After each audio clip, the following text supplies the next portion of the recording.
मैं मेरी तरफों सारे वेखण वाले दोस्तों अस्सलाम वालेकुम। मेरे पिछले 2 वीडियो जिहड़े ने वो सोशल मीडिया के उत्ते ते मौजूदा बहस घट बने ने, पर व्हाट्सएप ते उन्हां दी ओहदी निस्बत कम अज़ कम 200 गुना ज़्यादा रिस्पॉन्स लोकां दिता। बहुत सारे ऑडियो क्लिप्स भी आए ते कालां भी आईयां, जिन्हां चों वो सारियां ते मैं मेरे हिसाब नाल कोई मेरी पर्सनल जी ने कुछ इहो जिहियां गल्लां ने जिहड़ियां शेयर नहीं कीतियां जा सकदियां। ते एक क्लिप है वे ओहदा मैं छोटा जिहा एक पार्ट तुहाडे नाल शेयर करना वा। ਇਹ साहब ਨੂੰ मैं नहीं जानता ज़ाती तौर पर। इत्थे हैंड्सवर्थ दे विच मेरे दोस्त ने, ना तो उन्होंने बहुत लंबा है लेकिन मैं उन्होंने हाफिज़ शफीक कह के मुखातब करना वा। तो उन्हों का मदरसा भी इत्थे चलाते ने और बरेलवी मकतबा फ़िक्र नाल उन्हों का ताल्लुक है। मेरी शायरी दे विच जिहड़े तसव्वुफ दियां रंग वालियां चीज़ां ने उन्होंने बड़ा पसंद करते हैं। बल्कि एक बारी उन्हें ऑफर भी की कि तुसीं आओ टीवी चैनल ते तुहाडे नाल बैठ के प्रोग्राम भी करते हैं। तो कुछ तशरीहां इस तरह दियां उन्होंने 1-2 चीज़ां दियां फरमाइयां।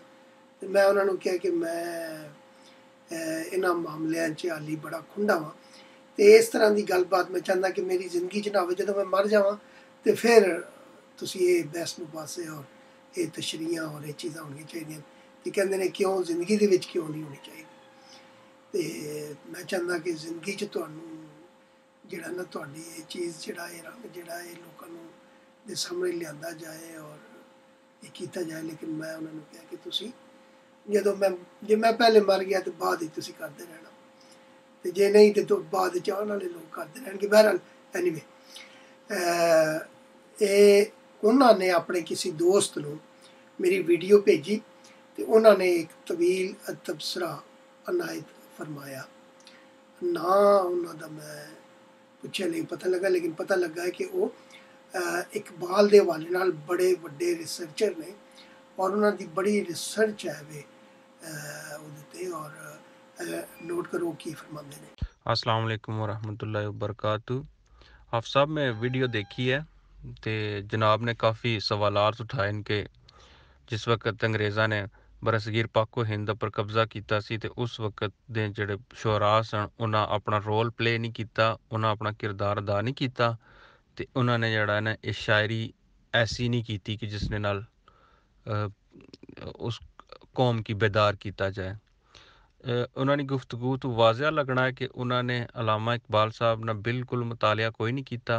1876 अलामा साहब पैदा होए और 1938 उन्होंने विसाल होया। तो जाहिर है कि जिला मतलब है कि काबज़ ने मतलब है कि अंग्रेज़ काबज़ ही और उस वक्त उन्होंने जिला तालीम और तरबियत हुई, जाहिर है कि उन्होंने अंग्रेज़ा ने उस चीज़ पर बड़ी कड़ी नज़र रखी। हुण इहदे विच वो फरमा रहे ने कि चूँकि ਉਹਦੇ ਉੱਤੇ ਗੋਰਿਆਂ ਦੀ ਬਚਪਨ ਤੋਂ ਹੀ ਜਿਹੜਾ ਨਾ ਬੜੀ ਨਜ਼ਰ ਸੀ ਉਹਦੇ ਉੱਤੇ।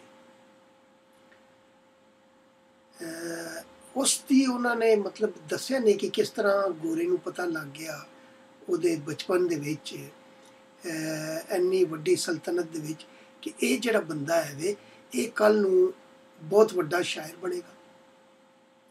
ਜਾਂ ਤਾਂ ਗੋਰਾ ਵਲੀ ਸੀ ਤੇ ਜਾਂ ਗੋਰੇ ਨੂੰ ਦੱਸਿਆ ਗਿਆ ਸੀ ਬਈ ਇਹ ਬੱਚਾ ਜਿਹੜਾ ਇਹਦੇ 'ਚ ਉਹ ਹੈ ਨੇ। ਤੇ ਉਹ ਫਰਮਾਉਂਦੇ ਨੇ ਕਿ ਉਹ ਸਨੇ ਬਲੂਗਤ ਤੋਂ ਬਾਅਦ ਉਹ 9 ਨਵੰਬਰ 1877 ਨੂੰ ਪੈਦਾ ਹੋਏ।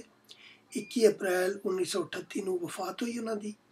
ਤੇ ਪੰਜਾਬ ਦੇ ਵਿੱਚ ਜਲਿਆਂਵਾਲਾ ਬਾਗ ਦੇ ਅੰਦਰ 13 ਅਪ੍ਰੈਲ 1919 ਨੂੰ ਕਤਲੇ-ਆਮ ਹੋਇਆ। 13 ਅਪ੍ਰੈਲ 1919 ਨੂੰ ਕਤਲੇ-ਆਮ ਹੋਇਆ ਤੇ ਸਰ ਇਕਬਾਲ ਨੂੰ ਹਕੂਮਤ ਵੱਲੋਂ ਖਿਤਾਬ ਨਾਲ ਨਵਾਜ਼ਿਆ ਗਿਆ 1922 ਦੇ ਵਿੱਚ। ਤੇ ਬ੍ਰਿਟਿਸ਼ ਗਵਰਨਮੈਂਟ ਜਿਹੜੀ ਹੈ ਉਹ ਜਿਹੜੇ ਅਵਾਰਡ ਦਿੰਦੀ ਉਹਦੇ 'ਚ ਲਿਖਿਆ ਹੋਇਆ ਹੈ ਕਿ service to the United Kingdom and the British overseas territories, ਮਤਲਬ ਕਿ ਜਿਨ੍ਹਾਂ ਨੇ ਇੰਗਲੈਂਡ ਦੇ ਅੰਦਰ ਜਾਂ ਇੰਗਲੈਂਡ ਦੇ ਜ਼ੇਰੇ ਕਬਜ਼ਾ ਮੁਲਕਾਂ ਦੇ ਵਿੱਚ ਹਕੂਮਤ ਵਾਸਤੇ ਚੰਗੀ ਸਰਵਿਸ ਕੀਤੀ ਹੋਵੇ, ਉਹਨਾਂ ਨੂੰ ਉਸ ਅਵਾਰਡ ਨਾਲ ਨਵਾਜ਼ਿਆ ਜਾਂਦਾ ਹੈ। ਉਸ ਵੇਲੇ ਮੇਰਾ ਖਿਆਲ ਜਾਂਦਾ ਹੈ ਕਿ ਸਰ ਇਕਬਾਲ 52 ਸਾਲ ਦੇ ਕਰੀਬ ਸਾਲ ਤੱਕ ਉਹ ਮਤਲਬ ਹੈ ਕਿ ਸਨੇ ਬਲੂਗਤ ਤੱਕ ਨਹੀਂ ਸਨ ਪਹੁੰਚੇ, ਜਦ ਕਿ ਮਹਿੰਦਾ 60+ ਹੋ ਕੇ ਉਹ ਇਸ ਦੁਨੀਆ ਤੋਂ ਰੁਖਸਤ ਵੀ ਹੋ ਗਏ। ਤੇ ਮੈਂ ਅੱਜ ਤੱਕ ਇਹ ਨਹੀਂ ਦੇਖਿਆ कि किसी सिंधी आलम दीन, किसी बलोची आलम दीन, किसी पठान आलम दीन ने हज़रत सर इकबाल दियाँ खासियतां गिनवाइयां होण या उन्हां दे उत्ते जिहड़ा है वो कोई इस तरह दियां लम्मियां तकरीरां होण या उन्होंने दस्सिया होवे कि मतलब है कि इन्हां दियां खिदमात ने पाकिस्तान वास्ते या इस्लाम वास्ते। ये सिर्फ खित्ता पंजाब दे विच जिहड़े बजुर्ग ने वो ही सानू दसदे ने कि वो आलम इस्लाम दे एक बहुत अजीम आलमी मुफक्कर होए ने। उन्हां मैनू समझ नहीं आता कि सिंध बलोचिस्तान ते पख्तूनख्वा जिहड़ा ये आलम इस्लाम चों बाहर ने या उन्होंने अंदर गिनिया जाता है। बाकी उन्होंने फारसी शायरी के हवाले नाल ईरान दे विच या एक दो होर रशियन रियासतां दे विच थोड़ा बहुत कम होया है, ईरान विच ज़्यादा होया है। उसका कारण की है? उसका कारण सिर्फ ऐवे कि वो गैर फारसी बान सन और उन्हें फारसी दे विच शेर कहे। जिस तरह असी कोई भी इंज दा बंदा जिहड़ा पंजाबों बाहर दा होवे पंजाबी गाने गाए या पंजाबी च लिखे या बोले तो असी ऐ नहीं वेखदे कि उसने क्या की है। असी उन्होंने फखरी अंदाज नाल दसने आ कि ए देखो पंजाबी ज़बान ए लोग भी लिख रहे ने और गा रहे हैं।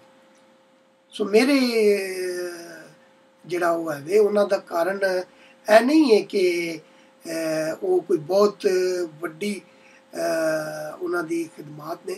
उन्हां दा फारसी दे विच लिखना पहली मुहब्बत है फारसी बाना दी, चाहे वो ईरान दे होण या दुनिया च किसी जगह ते भी होण, कि उन्हां नूं कि एक पंजाब ते जम्मिया बंदा जिहड़ा है वो कर। ते मैं इन्हां भाई होरां नूं दरखास्त करांगा कि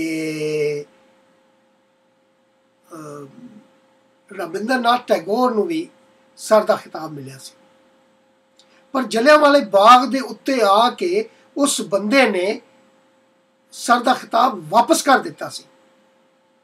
पर मेरा जिहड़ा पंजाब दी धरती ते जम्मिया है उन्हें सिर्फ 4 लाइनां लिखियां ने जिहड़ियां मैं पढ़ियां नहीं हाले तक, कि मैं भी काफ़ी ज़्यादा तो खैर नहीं, लेकिन उर्दू का उन्हों का तकरीबन 70-80% कलाम जिहड़ा वो मैं पढ़िया वे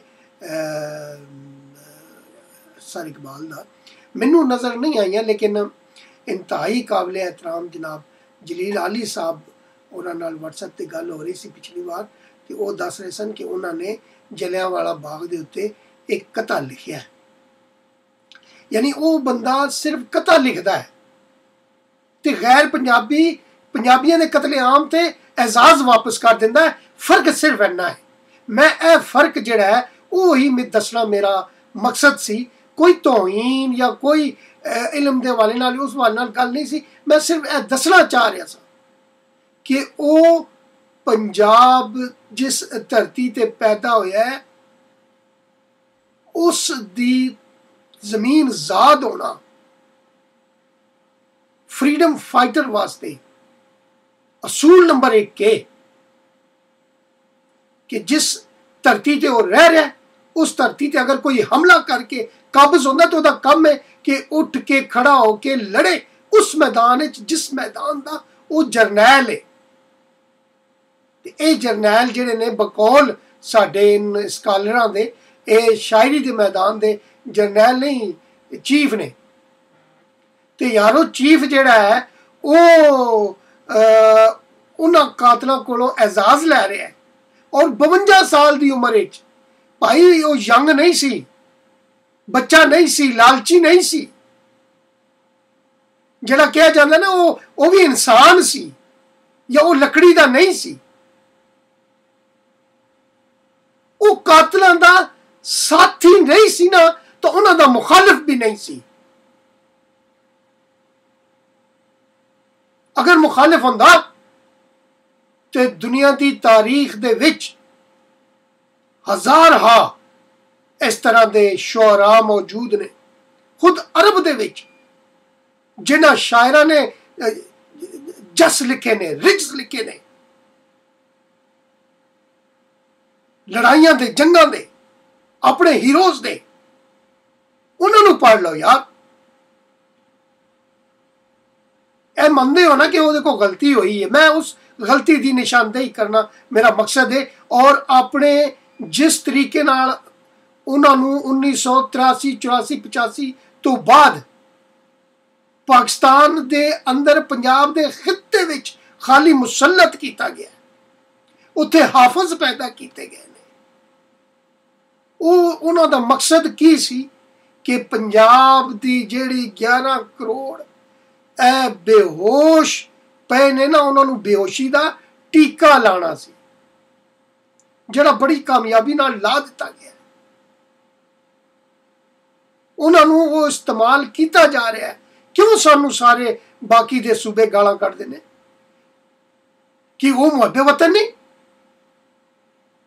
वो सिंधी सी जिन्हें कहा सी कि पाकिस्तान खपे। वो बुगटी बलोची सी जिन्हें पाकिस्तान वास्ते खड़ा होंदा सी। वो बाचा खान पठान सी जिन्हें असैम्बली च आके पाकिस्तान की दस्तूर साहब असैम्बली च आके तकरीर की सी। उहदा पुत्तर है जिहड़ा इसफंदियार वली पठान है, जिहड़ा पाकिस्तान शामिल एक सूबे दी हुकूमत उहदे कोल रही है और मरकज़ विच भी वो हुकूमतां दे नाल रहा, मिनिस्ट्रियां लैंदा और उहदे ते वो करदा। ते वो ए सब मुहब्बे वतन ने, ये सब पाकिस्तानी ने। पर असी जिहड़ा साडा किरदार है उहदे ते सानू असी जिहड़ा दूजियां नू गालां कड्ढण दे बजाए असी अपने मुर्दियां दे विच जान पाइए ते खुदा दी कसम है कोई गाल नहीं कड्ढेगा। बस सीधे राह पै जाओ, सारे पंजाबियों सीधे राह पै जाओ। मेरा मकसद सिर्फ इतना है बस। रब राखा अगर मेरी वीडियो चंगी लगे तो दोस्तों नाल शेयर भी करो और कमेंट भी करो।